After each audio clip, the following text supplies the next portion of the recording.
Around the World in 80 Days by Jules Verne.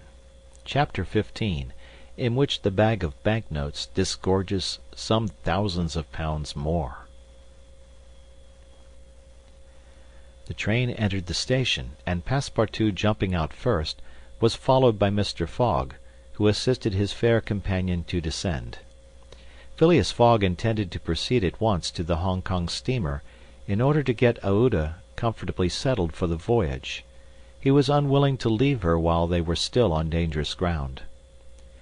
Just as he was leaving the station, a policeman came up to him and said, "Mr. Phileas Fogg." "I am he." "Is this man your servant?" added the policeman, pointing to Passepartout. "Yes." "Be so good, both of you, as to follow me." Mr. Fogg betrayed no surprise whatever. The policeman was a representative of the law, and law is sacred to an Englishman. Passepartout tried to reason about the matter, but the policeman tapped him with his stick, and Mr. Fogg made him a signal to obey. "May this young lady go with us?" asked he. "She may," replied the policeman.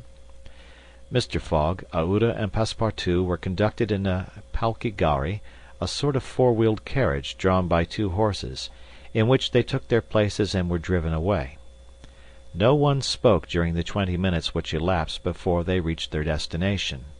They first passed through the Black Town, with its narrow streets, its miserable, dirty huts, and squalid population; then through the European town, which presented a relief in its bright brick mansions, shaded by coconut trees and bristling with masts, where, although it was early morning, elegantly dressed horsemen and handsome equipages were passing back and forth. The carriage stopped before a modest-looking house, which, however, did not have the appearance of a private mansion. The policeman, having requested his prisoners, for so truly they might be called, to descend, conducted them into a room with barred windows, and said, "You will appear before Judge Obadiah at 8:30. He then retired and closed the door. "Why, we are prisoners!" exclaimed Passepartout, falling into a chair. Aouda, with an emotion she tried to conceal, said to Mr. Fogg, "Sir, you must leave me to my fate. It is on my account that you receive this treatment. It is for having saved me." Phileas Fogg contented himself with saying that it was impossible. It was quite unlikely that he should be arrested for preventing a suttee. The complainants would not dare present themselves with such a charge. There was some mistake. Moreover, he would not, in any event, abandon Aouda, but would escort her to Hong Kong. "But the steamer leaves at noon," observed Passepartout nervously. "We shall be on board by noon," replied his master, placidly. It was said so positively that Passepartout could not help muttering to himself, "Parbleu, that's certain. Before noon we shall be on board." But he was by no means reassured. At 8:30 the door opened, the policeman appeared, and, requesting them to follow him, led the way to an adjoining hall. It was evidently a court-room, and a crowd of Europeans and natives already occupied the rear of the apartment. Mr. Fogg and his two companions took their places on a bench opposite the desks of the magistrate and his clerk. Immediately after, Judge Obadiah, a fat, round man, followed by the clerk, entered. He had proceeded to take down a wig which was hanging on a nail, and put it hurriedly on his head. "The first case," said he. Then, putting his hand to his head, he exclaimed, "Heh! This is not my wig." "No, your worship," returned the clerk. "It is mine." "My dear Mr. Oysterpuff, how can a judge give a wise sentence in a clerk's wig?" The wigs were exchanged. Passepartout was getting nervous, for the hands on the face of the big clock over the judge seemed to go around with terrible rapidity. "The first case," repeated Judge Obadiah.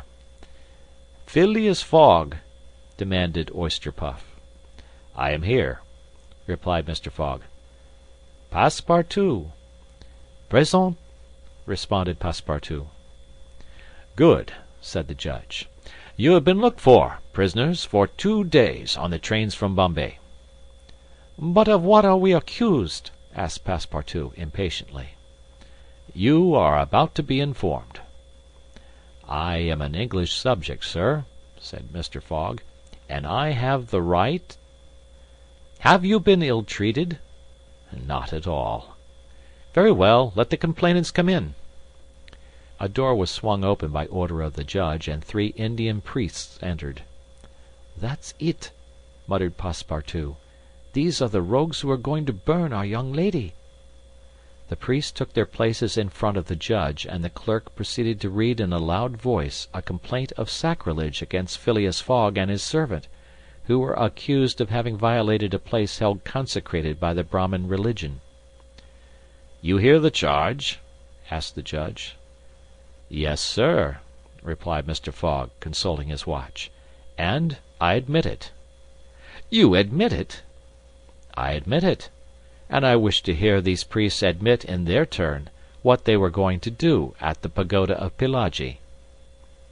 The priests looked at each other. They did not seem to understand what was said. "Yes," cried Passepartout, warmly, "at the pagoda of Pillaji, where they were on the point of burning their victim." The judge stared with astonishment, and the priests were stupefied. "What victim?" said Judge Obadiah. "Burn whom? In Bombay itself?" "Bombay!" cried Passepartout. "Certainly. We are not talking of the pagoda of Pillaji, but of the pagoda of Malabar Hill at Bombay." "And as a proof," added the clerk, "here are the desecrator's very shoes, which he left behind him." Whereupon he placed a pair of shoes on his desk. "My shoes!" cried Passepartout, in his surprise permitting this imprudent exclamation to escape him. The confusion of master and man, who had quite forgotten the affair at Bombay, for which they were now detained at Calcutta, may be imagined. Fix, the detective, had foreseen the advantage which Passepartout's escapade gave him, and, delaying his departure for 12 hours, had consulted the priests of Malabar Hill. Knowing that the English authorities dealt very severely with this kind of misdemeanor, he promised them a goodly sum in damages, and sent them forward to Calcutta by the next train. Owing to the delay caused by the rescue of the young widow, Fix and the priests reached the Indian capital before Mr. Fogg and his servant, the magistrates having been already warned by a dispatch to arrest them should they arrive. Fix's disappointment when he learned that Phileas Fogg had not made his appearance in Calcutta may be imagined.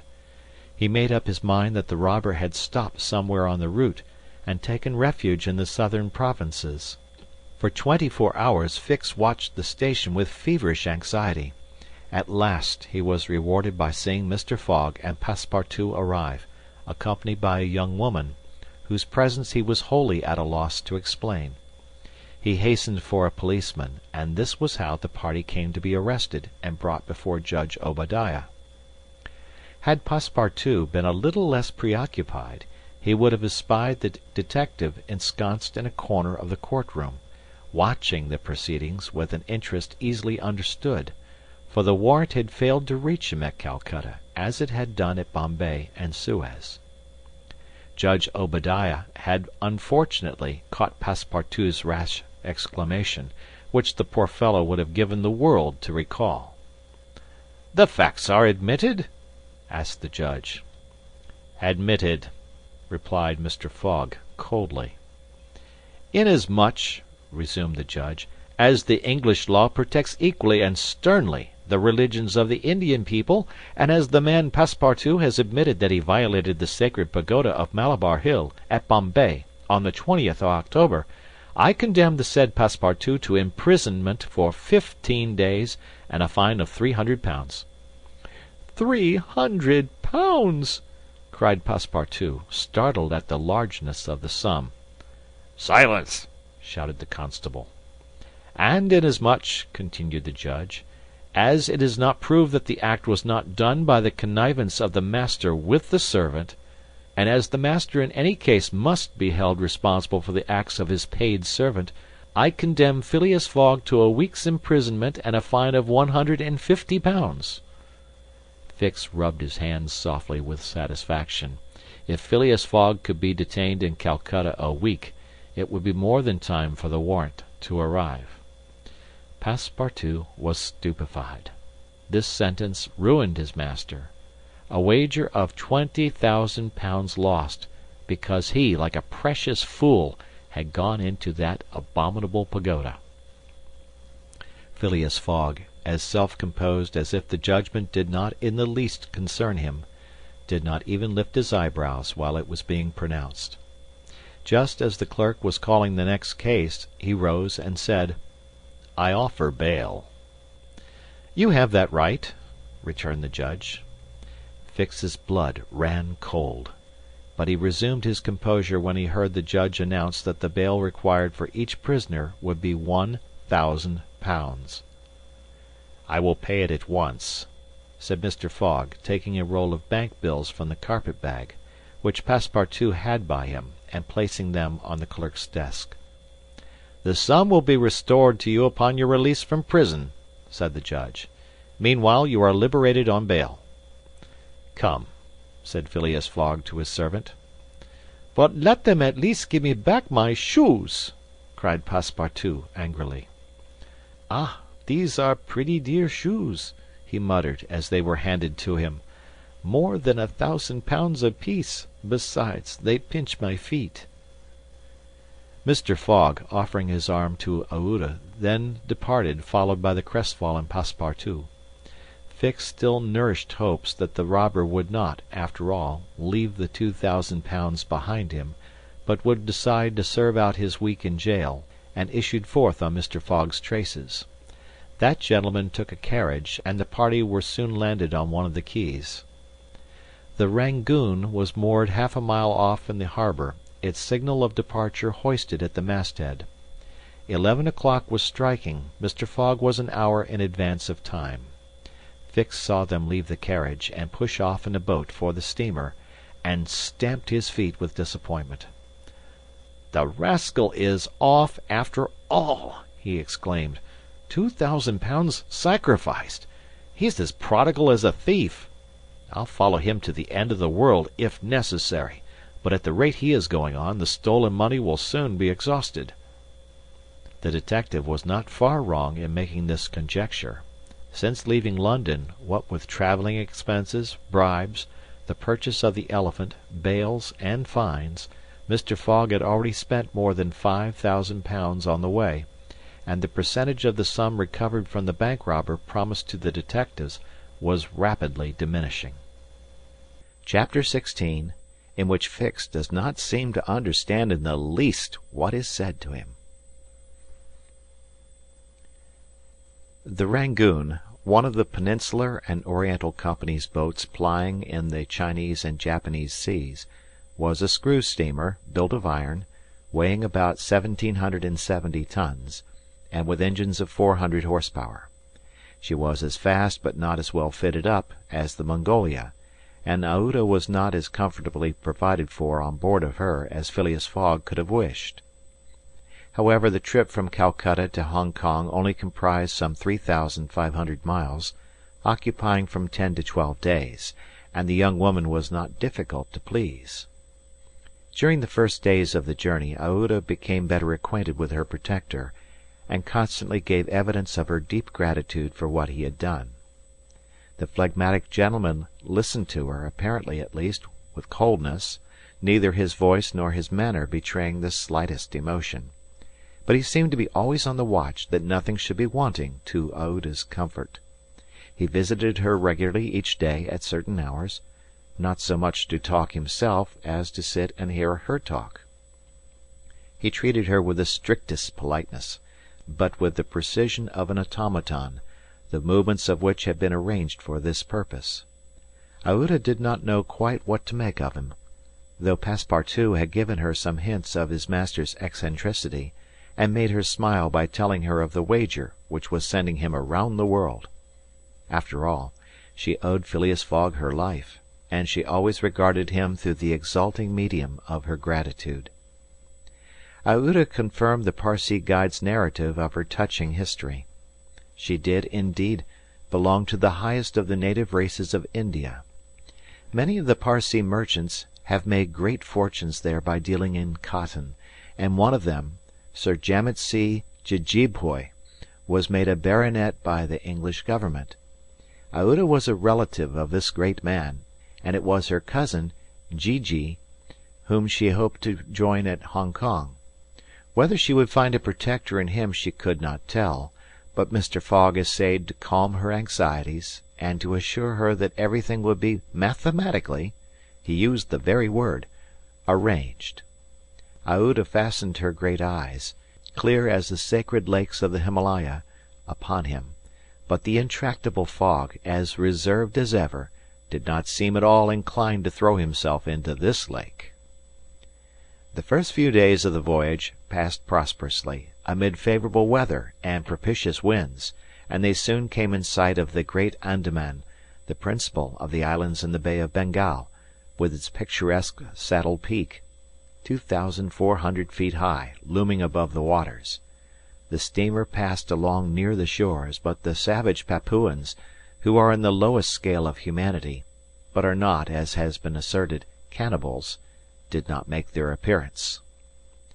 The panorama of the islands as they steamed by them was superb. Vast forests of palms, arrax, bamboo, teakwood, of the giant mimosa, and tree-like ferns covered the foreground, while behind, the graceful outlines of the mountains were traced against the sky, and along the coast swarmed by thousands the precious swallows whose nests furnish a luxurious dish to the tables of the Celestial Empire. The varied landscape afforded by the Andaman Islands was soon passed, however, and the Rangoon rapidly approached the Straits of Malacca, which gave access to the China Seas. What was Detective Fix, so unluckily drawn on from country to country, doing all this while? He had managed to embark on the Rangoon at Calcutta without being seen by Passepartout, after leaving orders that, if the warrant should arrive, it should be forwarded to him at Hong Kong, and he hoped to conceal his presence to the end of the voyage.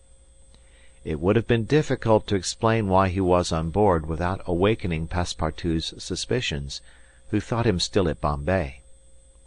But necessity impelled him, nevertheless, to renew his acquaintance with the worthy servant, as will be seen. All the detective's hopes and wishes were now centred on Hong Kong, for the steamer's stay at Singapore would be too brief to enable him to take any steps there. The arrest must be made at Hong Kong, or the robber would probably escape him for ever. Hong Kong was the last English ground on which he could set foot. Beyond, China, Japan, America offered to Fogg an almost certain refuge. If the warrant should at last make its appearance at Hong Kong, Fix could arrest him and give him into the hands of the local police, and there would be no further trouble. But beyond Hong Kong, a simple warrant would be of no avail. An extradition warrant would be necessary, and that would result in delays and obstacles, of which the rascal would take advantage to elude justice. Fix thought over these probabilities during the long hours which he spent in his cabin, and kept repeating to himself, "Now, either the warrant will be at Hong Kong, in which case I shall arrest my man, or it will not be there, and this time it is absolutely necessary that I should delay his departure. I have failed at Bombay, and I have failed at Calcutta. If I fail at Hong Kong, my reputation is lost. Cost what it may, I must succeed. But how shall I prevent his departure, if that should turn out to be my last resource?" Fix made up his mind that, if worst came to worst, he would make a confidant of Passepartout, and tell him what kind of a fellow his master really was. That Passepartout was not Fogg's accomplice, he was very certain. The servant, enlightened by his disclosure, and afraid of being himself implicated in the crime, would doubtless become an ally of the detective. But this method was a dangerous one, only to be employed when everything else had failed. A word from Passepartout to his master would ruin all. The detective was therefore in a sore strait. But suddenly a new idea struck him. The presence of Aouda on the Rangoon, in company with Phileas Fogg, gave him new material for reflection. Who was this woman? What combination of events had made her Fogg's travelling companion? They had evidently met somewhere between Bombay and Calcutta, but where? Had they met accidentally, or had Fogg gone into the interior purposely in quest of the charming damsel? Fix was fairly puzzled. He asked himself whether there had not been a wicked elopement, and this idea so impressed itself upon his mind that he determined to make use of the supposed intrigue. Whether the young woman was married or not, he would be able to create such difficulties for Mr. Fogg at Hong Kong that he could not escape by paying any amount of money. But could he even wait till they reached Hong Kong? Fogg had an abominable way of jumping from one boat to another, and, before anything could be effected, might get full under way again for Yokohama. Fix decided that he must warn the English authorities and signal the Rangoon before her arrival. This was easy to do, since the steamer stopped at Singapore, whence there is a telegraphic wire to Hong Kong. He finally resolved, moreover, before acting more positively, to question Passepartout. It would not be difficult to make him talk, and as there was no time to lose, Fix prepared to make himself known. It was now the 30th of October, and on the following day the Rangoon was due at Singapore. Fix emerged from his cabin and went on deck. Passepartout was promenading up and down in the forward part of the steamer. The detective rushed forward with every appearance of extreme surprise, and exclaimed, "You here? On the Rangoon?" "What, Monsieur Fix, are you on board?" returned the really astonished Passepartout, recognizing his crony of the Mongolia. "Why, I left you at Bombay, and here you are, on the way to Hong Kong. Are you going round the world too?" "No, no," replied Fix. "I shall stop at Hong Kong, at least for some days." "Hm," said Passepartout, who seemed for an instant perplexed. "But how is it that I have not seen you on board since we left Calcutta?" "Oh, a trifle of seasickness. I've been staying in my berth. The Gulf of Bengal does not agree with me as well as the Indian Ocean. And how is Mr. Fogg?" "As well and as punctual as ever. Not a day behind time. But, Monsieur Fix, you don't know that we have a young lady with us." "A young lady?" replied the detective, not seeming to comprehend what was said. Passepartout thereupon recounted Aouda's history, the affair of the Bombay pagoda, the purchase of the elephant for £2,000, the rescue, the arrest, and sentence of the Calcutta court, and the restoration of Mr. Fogg and himself to liberty on bail. Fix, who was familiar with the last events, seemed to be equally ignorant of all that Passepartout related, and the latter was charmed to find so interested a listener. "But does your master propose to carry this young woman to Europe?" "Not at all. We are simply going to place her under the protection of one of her relatives, a rich merchant at Hong Kong."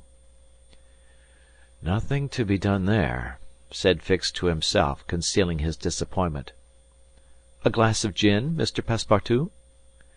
"Willingly, Monsieur Fix. We must at least have a friendly glass on board the Rangoon." End of chapter.